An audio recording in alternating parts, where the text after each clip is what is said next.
이번 주 많이 본 뉴스들 살펴보는 시간입니다. 먼저 대출 소식인데요. 시솟는 가계 빚과 부동산 과열을 막기 위해서 정부가 시중은행들에게 가계대출 관리를 주문했죠. 이 대출 총량 관리에 나선 시중은행들이 주택담보대출과 전세자금 대출에 이어서 집단대출에도 제동을 걸고 있습니다. 또한 정부도 정책대출 한도를 줄이기로 했는데 갑작스런 한도 축소에 실수요자들은 혼란스러운 상황입니다. 기사 연달아 보고 오시죠. KB 국민은행이 추가한 대출 규제는 신축 아파트 집단 잔금 대출입니다.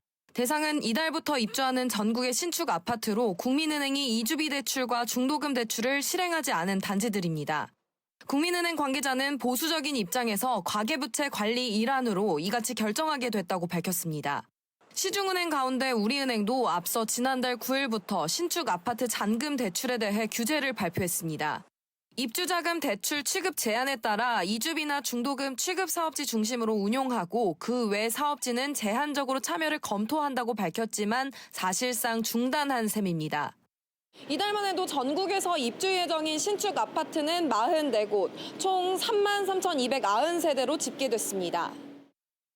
다음 달과 12월에도 114곳, 7만 7천여 세대의 입주가 예정된 가운데 잔금 대출 중단이 타 은행으로 확대될 경우 입주자들의 혼란은 더 커질 것으로 보입니다.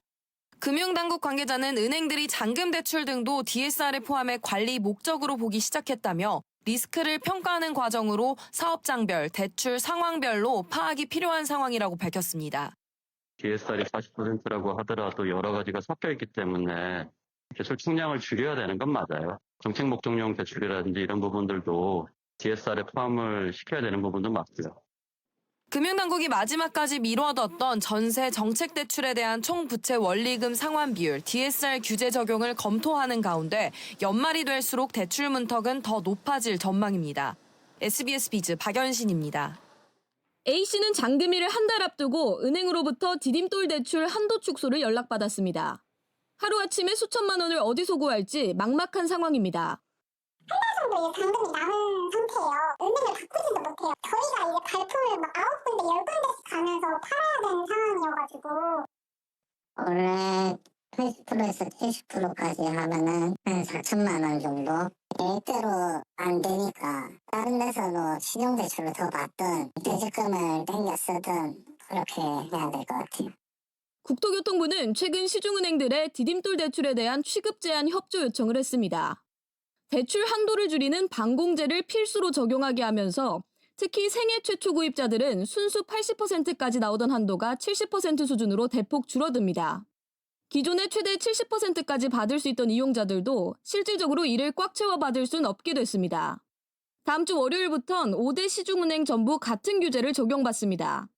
국토교통부는 그간 가계부채 증가에도 서민주거 안정 목적의 디딤돌 등의 정책 대출은 건드리지 않겠다는 입장을 고수했습니다.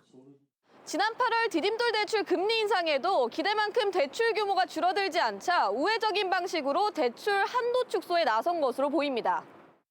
대출을 얼마 받고 본인의 자금이 얼마인지 이렇게 다 계획을 잡아놨는데 자기 집을 마련하는 그런 계획이 다 엉클어진다. 정부 정책은 일관성과 예측 가능성을 가져야 됩니다.